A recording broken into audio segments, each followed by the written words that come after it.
Són del davanter que falla un gol cantat. El pal va evitar que igualés el rècord de gols de Raúl amb la selecció espanyola. Una falta de punteria que també van viure els davanters blaugranes a l'últim partit de Lliga contra el Mallorca. Guardiola va deixar clar als seus jugadors que això no es pot tornar a repetir. En el joc dominem tant, et sents superior moltes vegades, que penses ja arribarà el gol, no? Que aquesta oportunitat ja vindrà una altra i abans en 2 o 3 ocasions ens ficàvem 2-0, 3-0 i ja pràcticament el partit estava sentenciat. Xavi Hernández també va ser un dels grans absents de l'última jornada.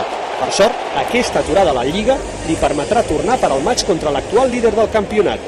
M'agrada pensar en positiu i espero estar al dia del València, espero. Però ja depèn una mica de les sensacions, sabem aquesta setmana com començo.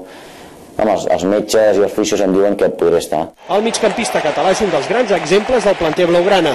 Simbolitza l'èxit d'aquest model que cal mantenir per continuar guanyant. És com un negoci propi tot això de Can Barça, no? Vull dir, tothom vol que vagi bé. Per tant, estem encantats, però aquest tarannà no es pot perdre. Aquesta humilitat, el treball, això que ens agrada.